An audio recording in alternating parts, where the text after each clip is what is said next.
అందరికీ praise the lord. ఈ రోజున మన ధ్యానాంశం పరలోకంలో ప్రభువు నీ కొరకు తలుపు తెరవాలంటే. ప్రకటన గ్రంథం 4వ అధ్యాయం 1వ వచనం నేను చదువుతాను, జాగ్రత్తగా వినాలి. ఈ సంగతులు జరిగిన తరువాత నేను చూడగా, అదిగో పరలోకమందు ఒక తలుపు తెరవబడి ఉండెను. మరియు నేను మొదటి వినిన స్వరము బూరధ్వని వలె నాతో మాట్లాడెను. ఆ మాట్లాడిన వాడు, ఇక్కడికి రమ్ము, ఎక్కి రమ్ము, ఇక మీదట జరగవలసినవి నీకు కనుపరచెదను.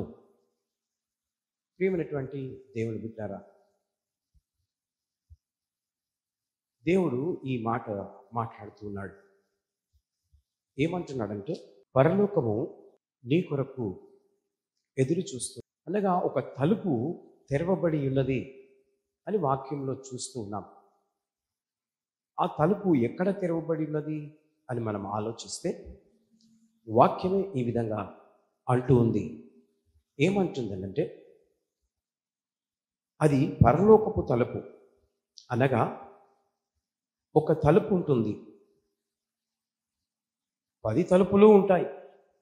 అలా ఉంటే ఆ వేరే తలుపులో నుండి వేరే వాళ్ళందరూ వెళ్ళిపోతారు. అనగా ఆ తలుపు ఎవరి కొరకు తెరవబడి ఉంటుంది అని అంటే, అది నీతిమంతుల కొరకు తెరవబడి ఉంటుంది. ఆ నీతిమంతులను పరీక్షించేవాడు వారికన్నా నీతిమంతుడై ఉండాలి. అందుకే బైబిల్ గ్రంథంలో యోహాను సువార్తలో వ్రాయబడినట్లు, నేను ద్వారమును. ఎవరంటున్నారు ఈ మాట? యేసుక్రీస్తు ప్రభుల వారు అంటున్నారు. నేనే ద్వారమును అని అంటున్నాడు.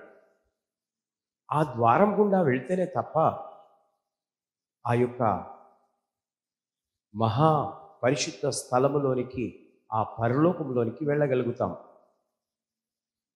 అనగా పరలోకంలో కూడా పరీక్ష మన కొరకు సిద్ధపాటు చేసి పెట్టాడు దేవుడు.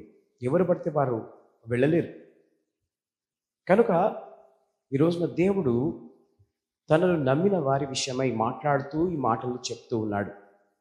కాబట్టి వింటున్న నీవు ఈరోజు దేవుని మాట ప్రకారం నీవు ఆ పరలోక రాజ్యానికి వెళ్ళగలుగుతావా?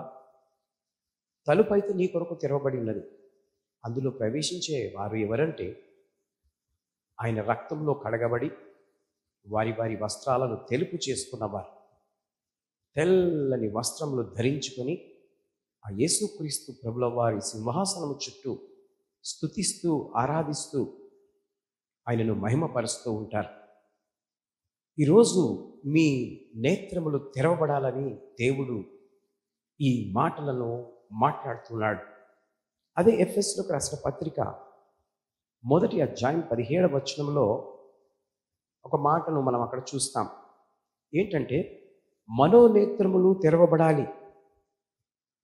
లోకములో అన్ని చూస్తూ ఉంటాం, బాహ్య నేత్రముల ద్వారా ఎన్నెన్నో చూస్తూ ఉంటాం.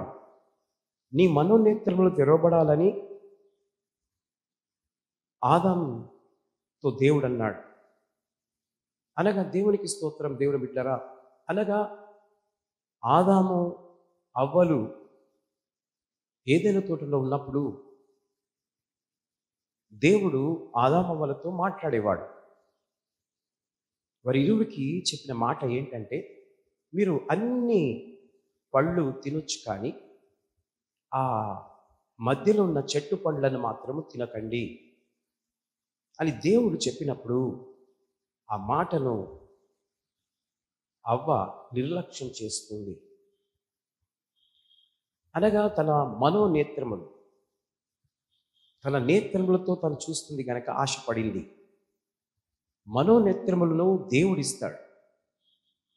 కాబట్టి ఈ నేత్రములతో ఆ పండును చూసింది కాబట్టి ఆమె కంటికి అది రమ్యముగాను ఎర్రనిదిగాను కనబడింది. తినాలన్న ఆశ సాతానుడు శోధించాడు. అప్పుడు ఈ నేత్రములతో తాను మోసపోయింది, తినేసింది. అవును ప్రియమైనటువంటి దేవుని బిడ్డలారా, ఈ లోక నేత్రాలు నిన్ను మోసం చేస్తూ ఉంటాయి. కానీ నీకు కావలసింది మనోనేత్రములు, అనగా పరలోకపు నేత్రములను నీవు కలిగి ఉండాలని దేవుడు కోరుతూ ఉన్నాడు. ఈ రోజున దేవుడు మాట్లాడుతున్న మాట మీరు జాగ్రత్తగా వింటే మీరు దీవించబడతారు. కనుక దేవునికి స్తోత్రం. దేవుడు మరి ఈరోజు మిమ్మలను రమ్మని పిలుస్తున్నాడు, రమ్మని పిలుస్తున్నాడు. కాబట్టి ఆ పిలుపులకు నీ విధేయతను కలిగి నీవు వాక్యాన్ని జాగ్రత్తగా విన్నట్లయితే నీవు ధన్యుడవు, నీవు ధన్యురాలవు. కాబట్టి ఈ రోజున ఈ భూమి మీద కొన్ని తెరవవలసినవి ఉన్నాయి. నీవు ఆ సర్వశక్తి గల పిల్లలముగా మనము తెరవవలసినవి మరియు మీ మనోనేత్రములు తెరవబడాలని ఈ మాటలు చెప్తూ ముగిస్తున్నాను. దేవుడి మాటలను దీవించి ఆశీర్వదించును గాక. May God bless you.